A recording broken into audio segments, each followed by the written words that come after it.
Welcome to FNF Victory Road Draft League Season 3 playoffs.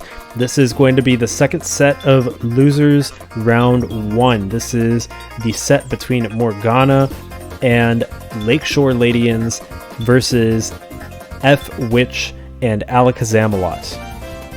And this is going to be the set that determines who moves on to losers quarterfinals and who is eliminated from bracket. So this is going to be interesting. This is F Witch's first time in playoffs. Not the first set, but their first season that they make playoffs. Morgana hoping to hang on to that playoffs and continue a loser's bracket run. So we're going to see how that unfolds. And for this battle, we don't have any Mega Pokemon. We do have Z-Any, Mew, and Z-Attack Druddigon on F Witch's team. So no Z-Attacks coming from Morgana's team this time around.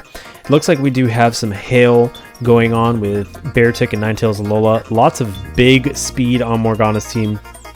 On the flip side, a lot of slow Pokemon on F Witch's team. So we might see hail offense on Morgana's team and then maybe even a Trick Room on F Witch's team, which would be interesting to witness those two speed tiers facing each other. And probably not going to be a stally battle. Neither of these players fond of stall, so I don't think this will be a very long set. It does look like the ice types can be a big threat to Alakazamelot, hitting 3 Pokemon super effectively and only being resisted by 2. In terms of Morgana's team, I think that Nidoking can be a pretty big threat if it's in Trick Room. It hits a lot of things super effectively with its wide coverage moves. And within Trick Room, Lurantis could actually be a very big threat as well. Outside of Trick Room, it is quite vulnerable. And then, of course, Mew is wild card, so we're going to see what Mew can do as well. So let's jump in and see how this set goes. And we'll begin. Alright, so Melia, the Ninetales Alola, starting out versus Junpei, the Mew, and Melia goes for the Aurora Veil. That's going to protect that team. And the Trick Room, so we see Hail offense and Trick Room, the two team archetypes that I observed at the beginning. That U-turn is going to allow Akihiko, the Incineroar, to switch in, and Melia goes for the Blizzard. That's not going to do much to Incineroar, only 20%. Hail doing some chip damage, but Akihiko is still relatively healthy.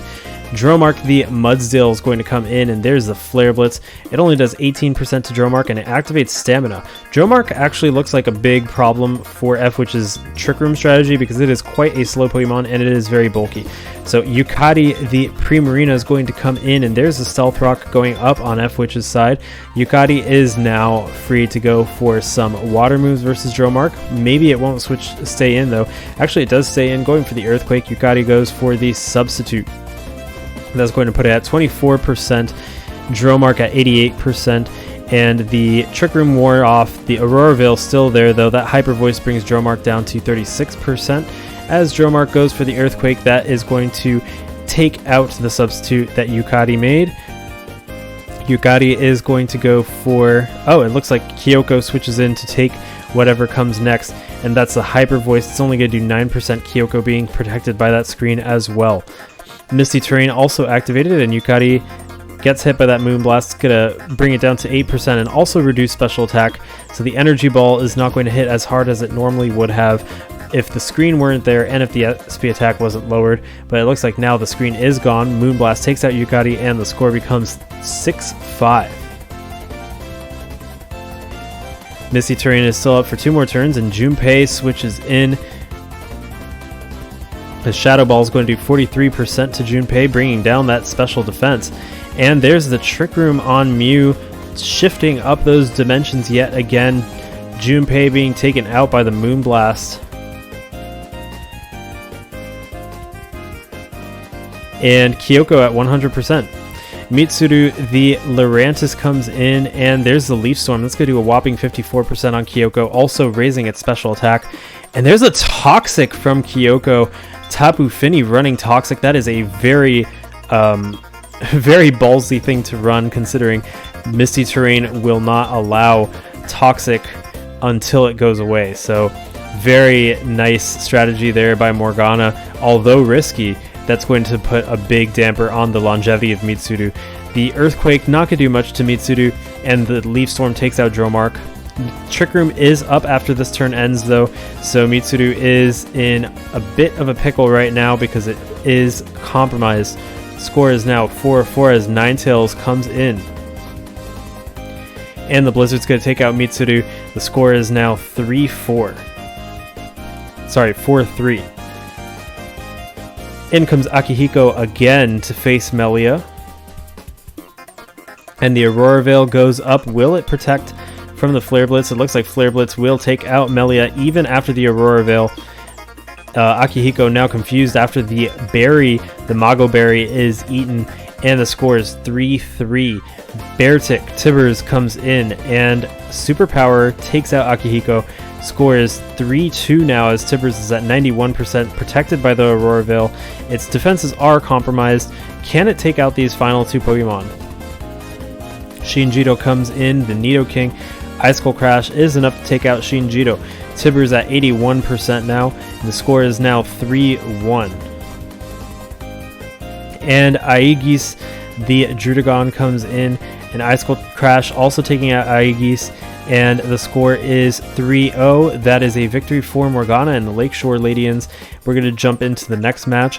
I do think that the Aurora Veil strategy was a good one for Lakeshore Ledians.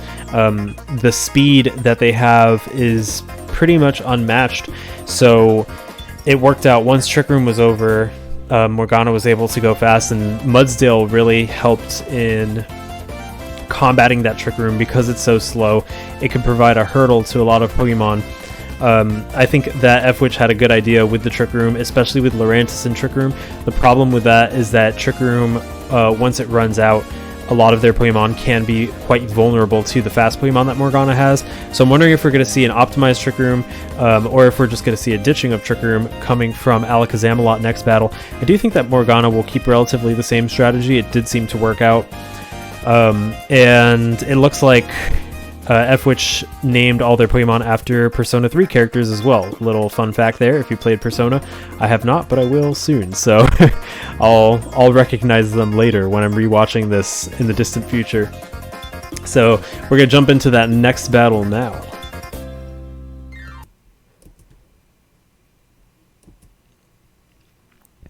And here it is. This is the second battle of the set.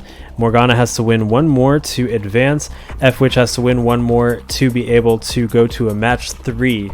So this is going to be high stakes for both of these trainers. And it looks like no changes have been made on Morgana's team. A few changes on F-Witch's team. It looks like Lurantis, Druddigon, and one more, and Mew were removed for Mega Alakazam, Tauros, and Hitmontop.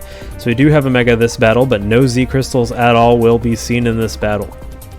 So it looks like in a lot of the slower Pokemon, Lurantis and Druddigon were taken out for these faster Pokemon in Mega Alakazam and Tauros. Hitmontop, fighting type, which is going to be good at taking on Beartic especially, and also Sharpedo. And it also has Intimidate, which will synergize nicely with Incineroar. So overall, I think these were good changes. Alakazam Tracing Slush Rush could also be very, very scary, or Speed Boost for that. So this is going to be an interesting battle. I think this will be even more fast-paced than the last one. Let's jump in and take a look. Alright, we start with Kyoko the Tapu Fini versus Akihiko the Incineroar. Incineroar not really liking this particular matchup, as the Scald brings Incineroar down to 33%. Akihiko is going to U-turn out of there. And in comes Elizabeth the Alakazam. There's a Calm Mind coming from Elizabeth, and Kyoko goes for the Shadow Ball. That's going to do about 50% to Elizabeth the Alakazam. And we have the Trace from the Misty Surge. Elizabeth goes for the Dazzling Gleam. That's going to do 39% to Kyoko as the Shadow Ball hits, bringing Alakazam down to 5%. Kyoko now at 67%. And the Psychic will take out Kyoko. The score is now 5-6 with Alakazam at very little HP. Jet Setter, the Zeraora, comes in and goes for the Volt Switch. Elizabeth is taken out, and the score is now 5-5. In comes Dromark the Mudsdale. F-Witch remarking that you outsped. Morgana saying 0 aura speed. Actually, Mega Alakazam is... yeah, it is faster than 0 aura, so that had to be a choice scarf 0 aura if Mega Alakazam was max speed. So Yukati's Hyper Voice is going to take out Dromark in one shot. Score is now 4-5. Jet Setter comes in to face Shinjito. The close combat not going to do much to Shinjito, and whatever comes in is going to be hit pretty hard. It looks like Melia the Ninetales Lola is what comes in, and the Earth Power does a whopping 56% to Melia. Melia goes for the Aurora Veil, and Shinjito goes for the Earth Power. That's going to bring Melia down to 16%. And in comes Yukati to face Melia. The Blizzard hits Yukati. That was a good switch, preserving Nidoking. Yukati now frozen, though. That can be trouble. If Yukati has Scald, it could break from the freeze. And Melia actually goes for the nasty plot. Yukati is frozen still. Very unfortunate for F-Witch, as Yukati is taken down to 23% with that Moonblast and also gets the special attack drop, but we won't see it use the special attack because it's still frozen. The Aurora Veil is still up for at least one more turn, and the Moonblast takes out Yukati. The score is now 4-4. In comes Ken the Hitmontop. Melia is taken away, and in comes Jet Setter at 100%. It's going to get hit by that Mach Punch, not going to do much. Theodore the Tauros comes in, and the close combat is going to hit. The Chople Berry reduces the damage on that close combat, but it's still within range. The second close combat takes out Theodore, and the score is now 4-3. The Aurora Veil is gone, however, and in comes Ken the Hitmontop. Melia comes in to take a hit from Hitmontop.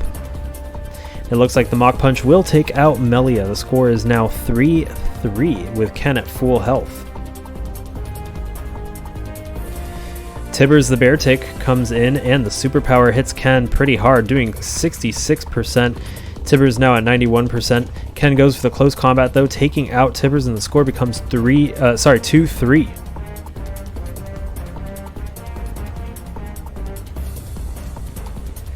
In comes Jet Setter at 87%. The close combat's going to take out Ken, and the score becomes 2-2.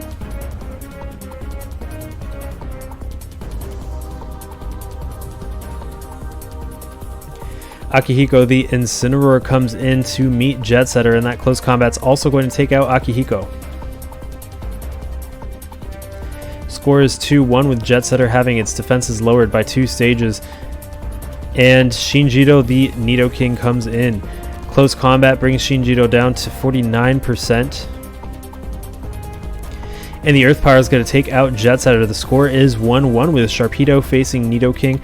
I do believe Sharpedo outspeeds Nidoking. It does outspeed Nidoking. It goes for the Protect to guarantee that speed boost. The Earth Power not going to hit, and now Neptune does have a speed boost behind it. And the Liquidation takes out Shinjito, and the score is 1-0 for Morgana, a 2-0 set score for Morgana, as Morgana and the Lakeshore Ledians move on to losers quarterfinals, and F-Witch and Alakazamelot are kicked out of the bracket. A very nice performance, very close battle too. I'm wondering what would have happened if Primarina did not get frozen. That might have been a different game. Very unfortunate there for F-Witch, but still a close match and very well played by both sides. I think that the strategy that F-Witch brought this time was able to more closely match the Hail strategy that Morgana was using, and both sides played really well. This is F-Witch's first time in playoffs, like I said, in the season, and just seeing their growth from the first season to now and them getting into playoffs was really exciting and really nice. So very good job, F-Witch and Alakazamelot. Morgana showcasing that even with his team that is very hard to use because it's very frail, he's able to pull some wins and continue on. So we're going to see more of Morgana and the Lakeshore Ledians and that Hail strategy probably. So stay tuned for the rest of playoffs coming up. Until then, this is Noel, and I will see you for future sets.